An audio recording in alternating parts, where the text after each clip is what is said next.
আসসালামু আলাইকুম।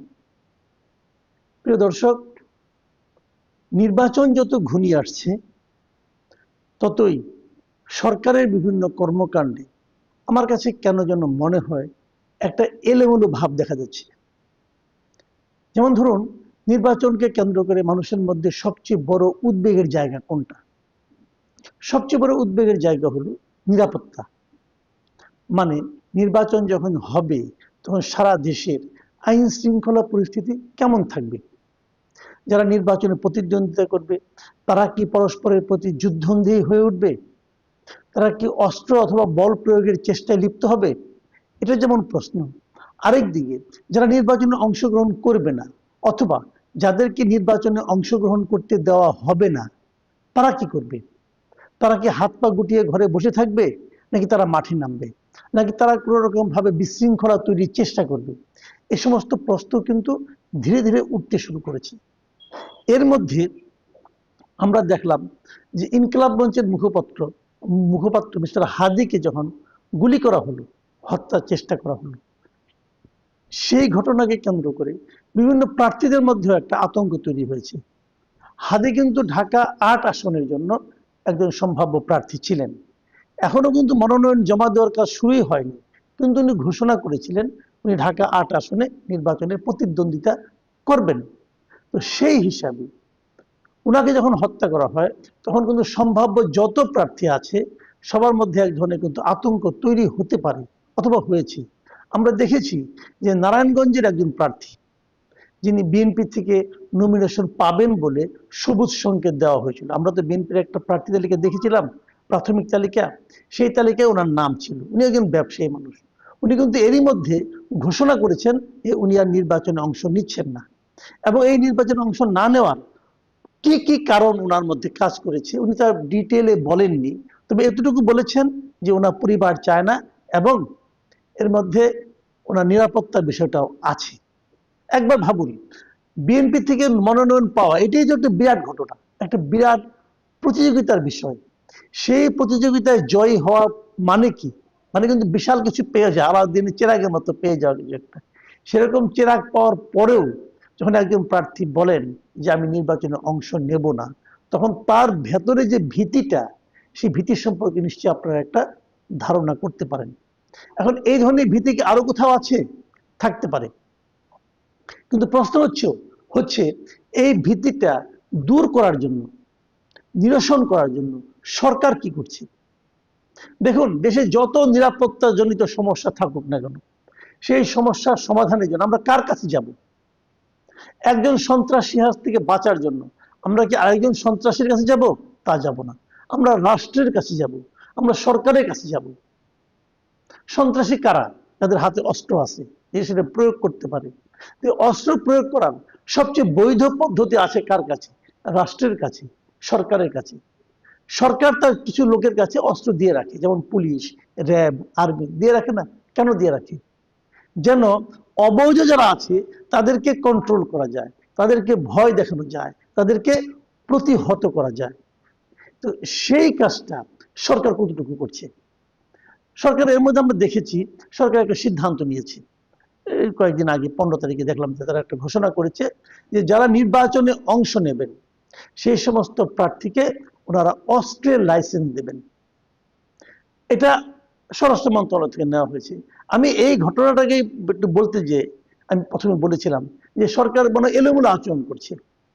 এই সিদ্ধান্তটা কি ভালো হয়েছে? বাংলাদেশের ইতিহাসে এ যাবৎ কোন নির্বাচনে যারা প্রতিদ্বন্দ্বী হন, যারা প্রার্থী হন, তারা কি অস্ত্রের লাইসেন্স পেয়েছেন? পাননি। এবারই প্রথম তারা দিচ্ছে। কেন দিচ্ছেন? তারা প্রার্থীদের কি বলতে চাচ্ছেন যে আপনাদের নিরাপত্তা নিয়ে আমরা খুব উদ্বিগ্ন, কাজে আপনারা একটা লাইসেন্স হাতে নিন, লাইসেন্স দিয়ে একটা অস্ত্র কিনে নিন? দেখুন, আমি সমস্যাগুলি বলি। খুব সহজ প্রবলেম, যেটা সহজ প্রবলেম হলো, ধরেন একজন লোক, একজন প্রার্থী হবেন, উনি একটা অস্ত্র কিনলেন, 1 লাখ 2 লাখ 3 লাখ টাকা অস্ত্র কিনলেন, যেহেতু লাইসেন্স উনি পেয়েছেন, কিনলেন। যখন নির্বাচন শেষ হবে, এই আইনটা এমন ভাবে, নীতিমালাটা এমন ভাবে করা হয়েছে যে নির্বাচন শেষ হওয়ার 15 দিন পর এই লাইসেন্সটা অটোমেটিক বাতিল হয়ে যাবে।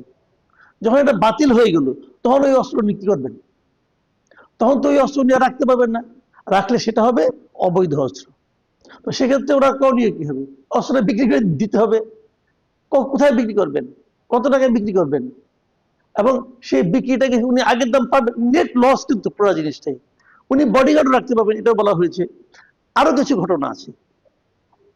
আগে নৈতিক ঘটনা বলে আরেকটা প্র্যাকটিক্যাল ঘটনা, যেটা একটু কৌতুক মনে হতে পারে, সেটা দিয়ে শেষ করবো আলোচনাটা। আরো কিছু নৈতিক সমস্যাটা বলি আমি। রাষ্ট্র যখন নিজে বলেন যে নিরাপত্তার স্বার্থে আপনি অস্ত্র নিন, অস্ত্র বহন করেন, অস্ত্র আপনি কিনে নেন, তখন কিন্তু রাষ্ট্র আসলে প্রকারান্তরে স্বীকার করে যে আমি আপনাকে নিরাপত্তা দিতে পারছি না। আমি যেহেতু পারছি না, নিজের ব্যবস্থা নিজে করেন। এটা কিন্তু রাষ্ট্র বলল। রাষ্ট্রের কোন মন্ত্রণালয় বলল? স্বরাষ্ট্র মন্ত্রণালয় বলল। স্বরাষ্ট্র মন্ত্রণালয় স্বীকার করলো যে নির্বাচন চলাকালীন দেশের সবচেয়ে গুরুত্বপূর্ণ যে শ্রেণীটা, মানে যারা প্রার্থী হয়েছেন তারাই তো গুরুত্বপূর্ণ, সেই সবচেয়ে গুরুত্বপূর্ণ শ্রেণীকে উনি নিরাপত্তা দিতে পারছেন না। যখন উনি অস্ত্রের লাইসেন্স নিতে বলেন, তখন কিন্তু এইটাই প্রকারান্তরে প্রকাশিত হচ্ছে যে উনি রাষ্ট্রের গুরুত্বপূর্ণ ব্যক্তিদেরকে নিরাপত্তা দিতে পারছেন না। অথচ রাষ্ট্রের দায়িত্ব হলো কেবল গুরুত্বপূর্ণ ব্যক্তিরা, সকল জনগণকে, সকল মানুষকে নিরাপত্তা দেওয়া। অথচ রাষ্ট্র এই গুরুত্বপূর্ণ ব্যক্তিদেরকে নিরাপত্তা দিতে পারেন না। কয়জন লোক এই নির্বাচনে অংশ নেয়? ধরা যাক 300 আসন, 300 আসনের মধ্যে আমি এক একটা আসনে 20 জন করেও ধরি, তাহলে 6000 লোক। সিম্পল কিন্তু, তাহলে 6000 লোক। উনি সারা দেশে 6000 লোককে নিরাপত্তা দিতে পারেন না, তাহলে রাষ্ট্র 18 কোটি লোককে নিরাপত্তা কিভাবে দিবে? যে রাষ্ট্র জনগণকে নিরাপত্তা দিতে ব্যর্থ, যে রাষ্ট্র জনগণকে নিরাপত্তা দিতে পারবে না বলে স্বীকার করে, সেই রাষ্ট্রের উপর, সেই সরকারের উপর আমার আপনার কতটুকু আস্থা থাকা উচিত? ব্যর্থ সরকার। অর্থাৎ এই মুহূর্তে দায়িত্ব ছেড়ে দেওয়া উচিত, আমি পারছি না, অন্য কেউ পারলে দায়িত্বটা নেন। তার দায়িত্বও ছাড়ে না। তাহলে এই যে সরকারের যেটা ব্যর্থতা, এই ব্যর্থতা তারা স্বীকার করে না। স্বীকার না করলে কি হবে? আমরা তো বুঝেই গেলাম পৃথিবীতে অন্য কোথাও কিন্তু এরকম পাবেন না আপনি। আচ্ছা ঠিক আছে, আপনি যখন এরকম একটা আইন করলেন যে সমস্ত প্রার্থীরা অস্ত্র নিতে পারবে, তো ব্যাপারটা কি কি দাঁড়াবে? অনেক লোকের হাতে কিন্তু অস্ত্র ঘুরবে, আপনি বুঝতে পারবেন না যে কোনটা বৈধ আর কোনটা বৈধ না। আপনি কিভাবে এটাকে সমাধান করবেন? আপনি তো এটা কোনো ব্যাখ্যা করতে পারবেন না। একজন লোক অস্ত্র নিয়ে যাচ্ছে, এটা কি বৈধ অস্ত্র নাকি অবৈধ অস্ত্র? সে বলবে আমি অমুক প্রার্থীর নিরাপত্তার জন্য আছি। এখন প্রার্থীর নিরাপত্তার জন্য 5 জন 6 জন লোক ঘুরবে অস্ত্র নিয়ে, তার মানে চারিদিকে কিন্তু এটা অস্ত্রের সরাসরি হয়ে যাবে। এবং এটার অস্ত্র যখন থাকবে, তখন সেটা সদ্ব্যবহার যেমন থাকবে, অপব্যবহারও তেমনি থাকবে। তাহলে করা উচিত ছিল সরকারের অস্ত্র উদ্ধার করা উচিত ছিল। ডেভিল হান্ট নামে তারা একটা অপারেশন চালিয়েছে একবার, এবার ডেভিল হান্ট 2 চালিয়েছে। আচ্ছা, আপনি যখন ডেভিল হান্ট 2 চালালেন, তখন আপনাকে একবার বিচার করে দেখা উচিত ছিল ডেভিল হান্ট 1-এ আপনার সাফল্যটা কি? ওটা থেকে আপনার কোনো সাফল্য আছে? আমি তো ভাই দেখি না যে আপনার যেগুলো সাফল্য আছে, এটা তো আমি দেখি না। যদি ডেভিল হান্ট 1-এ কোনো সাফল্য না থেকে থাকে, অথবা সেই সাফল্য যদি খুব ন্যূনতম হয়ে থাকে, তাহলে দ্বিতীয়বার কি লাভ হবে? আমরা প্রথমবারে দেখেছিলাম কাজের কাজ একটাই হয়েছিল, সারা দেশে দৌড়ে দৌড়ে আওয়ামী লীগের লোকদেরকে ধরা হয়েছিল। কে আওয়ামী লীগ করে? কারণ মা আওয়ামী লীগ করলে, ওই দিন দেখলাম একটা ছবি দেখলাম, একটা বাচ্চা একটা ছেলেকে ধরে নিয়ে যাওয়া হচ্ছে হাতে হাত করা, কেন? তার মা আওয়ামী লীগ করেন। তো বাচ্চাটার হাতে আপনি হাত করা লাগালেন কেন ভাই? এটা কোনো সভ্যতা হতে পারে? মা আওয়ামী লীগ করে, এই জন্য তার সন্তান একটা সদ্য কৈশোর থেকে উঠেছে, তার তার হাতে আপনি হাত করা লাগিয়ে দিলেন, সেটা আবার ভিডিও করলেন, সে জনগণকে দেখালেন। এখন ওই ছেলেটা, সে কি তার ওই মাকে বেছে নেওয়ার তার কোনো দায়িত্বের মধ্যে ছিল? সে তার ইচ্ছা অনুযায়ী সে তার মা হয়েছে? হয়নি তো। তাকে কেন ধরলেন এইভাবে? এটা কোনো সভ্যতা হলো? না সভ্যতা। তাহলে কি লাভটা কি দাঁড়ালো? আরেকটা কি হবে এখন? এখন আপনি এভাবে ধরবেন।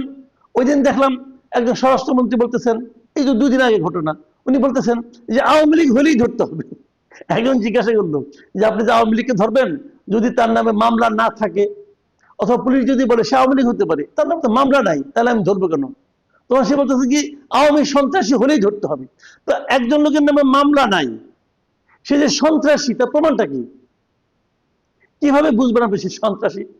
এখন একজন লোক মনে করেন আওয়ামী লীগ করতে এক সময় অথবা তার বাবা আওয়ামী লীগ করে, অথবা সে নিজেই আওয়ামী লীগ করতো, এখন রাজনৈতিক স্থগিত আদেশ আছে আওয়ামী লীগের উপর, সে রাজনৈতিক কর্মকাণ্ড করতেছে না, সে বাজার করে বাজারে ব্যাগ হাতে যাচ্ছে।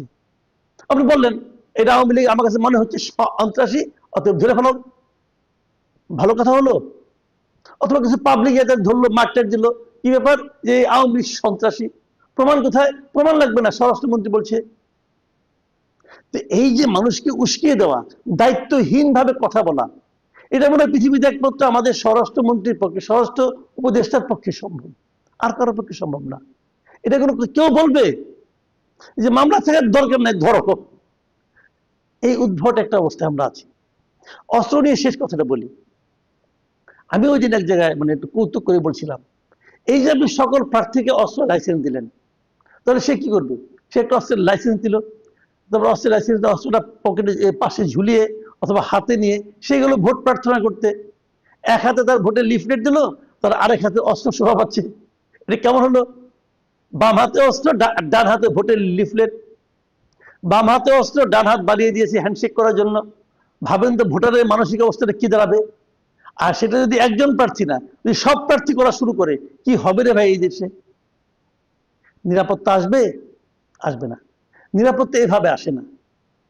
বরং এখানে কি হয় জানেন, যখন আপনি তাকে অস্ত্র লাইসেন্স দিবেন, সেই অস্ত্র নিয়ে যখন ঘুরবে প্রকাশ্যে, তখন তার আসলে ছিনতাই হওয়ার আশঙ্কা থাকে, তার বিপদ আরো বাড়ে।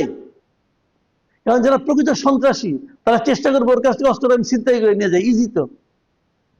তখন যে অস্ত্র লাইসেন্স পেয়েছে তার জন্য কিন্তু বিপদ আরো বাড়ে। মানে কমন সেন্স দিয়ে না, আমি একটা কথা প্রবাদ আছে, দেখেন কমন সেন্স খুব ইম্পর্টেন্ট। অনেকেরই নাই কমন সেন্স। কমন সেন্স হলো মোস্ট আনকমন একটা বৈশিষ্ট্য, এটা লোকে বলে। পাশাপাশি আবার এটাও বলে যে কমন সেন্স দিয়ে বড় কাজ করা যায় না।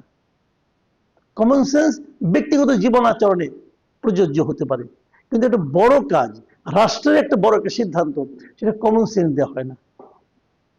আমাদের স্বরাষ্ট্র উপদেষ্টার, আমাদের স্বরাষ্ট্র মন্ত্রণালয়ের ওই কমন সেন্সটুকু হয়তো বা আছে, মাঝে মাঝে মনে হয় সেটাও নাই, এবং সেটা দিয়ে তারা বড় কাজ করার চেষ্টা করছে, এবং এই জন্যই একটা বড় ধরনের ঝামেলা তারা পাকাতে যাচ্ছে। প্রিয় দর্শক, আমি জানি না শেষ পর্যন্ত কি হবে, এই নিয়ম কতদিন চলবে, তবে আমি মনে করি যদি এই জিনিসটা চলে, যেহেতু নীতিমালা জারি হয়ে গেছে, হয়তো অনেকে নেওয়াও শুরু করেছে, কিন্তু এটা যদি অব্যাহত থাকে, এটা সরকারের জন্য একটা বড় ডিজাস্টারের কারণ হয়ে দাঁড়াবে, এবং নির্বাচনকেও এটা ক্ষতিগ্রস্ত করবে। প্রিয় দর্শক,